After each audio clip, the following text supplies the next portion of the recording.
저 오늘은 PRL 테이블 좀 들어갈 거고 일단 제너릭 트렌드 하기 전에 PRL 테이블을 만든 사람이랑 그 사람이 어떻게 PRL 테이블 만들었는지 설명을 해줄게요. 일단 만든 사람은 디미트리 멘델레예브, 이렇게 영어로 스펠링을 하고, 이 사람은 러시아에 있는 한 명의 화학자고 1869년에 이 틀을 만들었어요. 틀을 만들었는데 PRL 테이블이었던 거죠. 자신과 과거에서 발견되었던 원소들을 재배열시킴으로써 자기만의 테이블을 만들었던 건데, 이 재배열 기준이 뭐냐면 atomic weight, 다른 말로 해서 atomic number로 재배를 시켰는데, 이제 그게 입증이 처음엔 안 되는데 그 이제 나중에 멘델레예브가 프레딕트한, 그러니까 예상한 뭐 원소들이 나오면서, 예를 들어 갈리움, 스칸디움, 제르메니움 이런 원소들이 나오면서 이제 이 피리오딕 테이블이 입증이 됐고 사람들이 이제 인정을 하기 시작했어요. 근데 자기가 만들었을 때 이렇게 빈칸이 있을 거 아니에요. 중간중간에 자기가 모르는 원소들은 이제 에카 썸띵이라고 부르고, 에카 썸띵이라고 불렀고, 뭐 예를 들자면 에카 헬륨, 에카 알루미늄, 에카 스칸디움 이렇게 불렀고,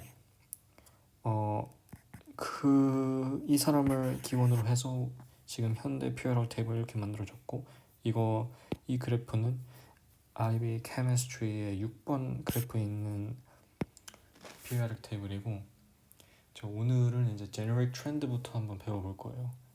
일단 먼저 atomic radius, 제일 중요한 거. 제가 볼 때는 이게 거의 다거든요. 왜냐면 이거 하나로 다른 것들을 설명할 수가 있어요. 일단 자연적으로 이 멘델레예브가 재배열한 거는 1번, 2번, 3번, 4번, 5번, 6번, 7번 이렇게 쭉 나가요.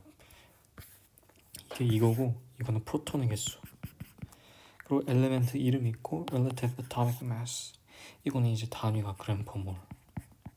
저번 시간 저저번인가 설명을 드렸던 것 같고, 몰당의 그램 수를 나타낸 거죠, 원소마다. 근데 atomic radius는 이렇게 피어럴 테이블 아래쪽으로 가면 갈수록 더 커져요. 그리고 오른쪽으로 가면 갈수록 더 작아져요. 이게 제너릭 트렌드. 그 이유를 설명드리자면은, 이 PRL 테이블에 그룹 있죠. 이게 first group, 그리고 이제 second group, third group 이렇게 있는데, 다른 색깔로 하겠습니다. second group, third group 이렇게 있고, 이 first group에는 그룹마다는 chemical property가 비슷비슷하다고 보면 돼요. 근데 first group에서의 첫 번째 period, second period, third period 이렇게 하나하나씩 증가를 하잖아요. 그럼 에너지 레벨이 증가해요. 에너지 쉘의 개수가 증가하기 때문에 이 atomic radius는 이렇게 점점 증가를 하는 거고, 이 오른쪽으로 갔을 때 트렌드는 더 작아진 이유는 뭐냐면, 이 하나의 period에 계속 머물러 있으니까 프로톤의 개수는 똑같아요. 하지만 일렉트론의 개수는 달라져요. 일렉트론의 개수는 점점 많아져요. 점점 많아지는 이유가 뭐냐면, 그 이유라기보단 자연적으로 점점 많아진 걸 재배열시킨 건데, 그렇기 때문에 attraction이 더 강해지겠죠. attraction이 더 강하기 때문에 크기가 줄어드는 거예요.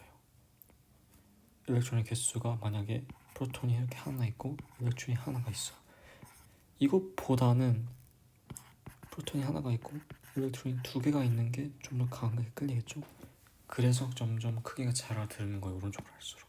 자, 이거를 이용해서 atomic radius의 트렌드는 이 아래로 가면 커지고 오른쪽으로 가면 작아지니까, 이렇게 가면 작아진다고 보면 되겠어요.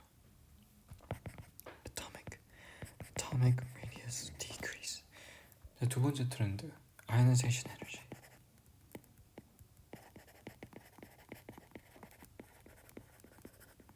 간단하게 설명드리자면은, 이 엘리멘트들이 일렉트론을 잃고 싶어 하는 그 에너지예요. 다른 말로 그러니까 이렇게 컴파운드나 몰레큘이 있으면 여기 있는 엘렉트론이 밖으로 빠져나가고 싶을 때의 그 환산율, 그 에너지가 얼마만큼 필요하냐, 이 에너지가 아이오나이제이션 에너지랑 동일하다고 보시면 될 것 같습니다. 그래서 첫 번째 엘렉트론을 빼는 데는 first ionization energy 라고 하고, 두 번째 엘렉트론이 몇 개 있을 거예요. 근데 두 번째 빼는 거는 다른 말로 이제 second ionization energy. 점점 늘어날 거예요. 점점 빼기 힘들어질 거예요. 이게 even한 레이시오로 증가하는 게 아니라요. 그거는 점점, 그러니까 나중에 배우시고. 세 번째 트렌드, electron affinity.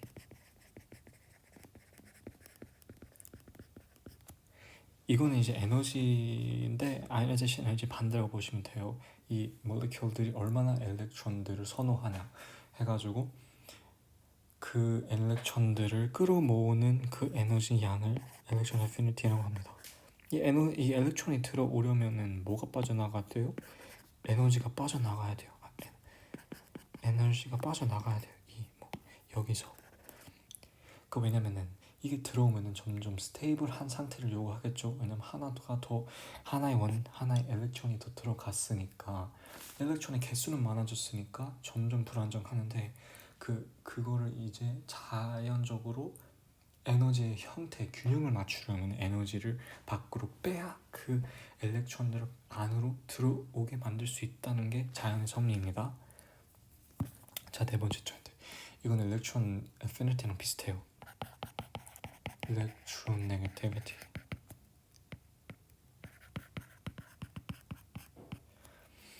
진짜 간단하게 설명드리자면 electronegativity는 어느 정도로 이 몰레큘들이 엘렉트론을 갖고 싶어하냐, 그 트렌드고, 이건 그냥 affinity랑 비슷하기 때문에 좀 넘어가고.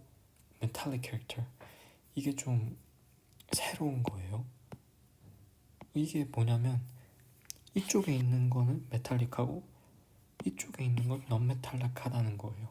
기본적으로 이쪽에 우리가 보이는 나트륨, 마그네슘, 칼륨, 칼슘 이런 것들은 메탈이죠. 보통 고체 형태로 존재해요. 25도에서. 근데 이런 것들은 기체 형태로 존재해요.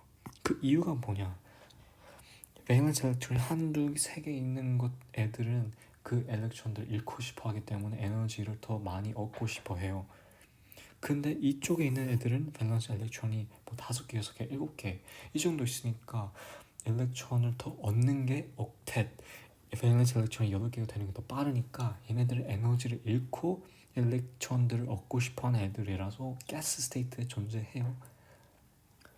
그리고 이제 이 중간도 이제 트랜지션 메탈이라고, 그게 나중에 되면 배울 건데, 이 색깔이 특이하게 있는 애들이 있어요. 왜냐면 트랜지션이라는 말이 있으니까 이 오비털들이 스플릿을 해요. d 오비털이거든요. 이 중간 쪽이 d 오비털 스플릿. 그래서 그 스플릿하는 도중에 빛이 뭐 들어오고 파장이 뭐 방출되고 빛이 또 나가서 그렇게 해서 뭐 특정한 색깔이 보이는 거고, 이거는 나중에 더 깊게 설명해 드리도록 하겠습니다. 하나 연관지자면 이쪽에 있는 한두 세 개의 밸런스 엘렉트론이 있는 애들은 엘렉트론을 잃고 싶어 하기 때문에 억시다이즈 되는 거를 좋아해요. 그리고 이쪽은 엘렉트론을 얻고 싶어 하는 거기 때문에 non-metal 쪽 reduce 되는 게 좋아해요. 그래서 여기서는 oxidation, 여기서는 reduction. 이게 다른 말로 redox potential, oxidation potential에서 reduction potential, 이런 말이 있어요. 나중에 redox 배울 때 더 설명해 드리도록 하겠습니다. 자, 이게 페어런트 테이블의 기본 중에 기본인 것 같습니다. 자, 이상 백기영이었습니다.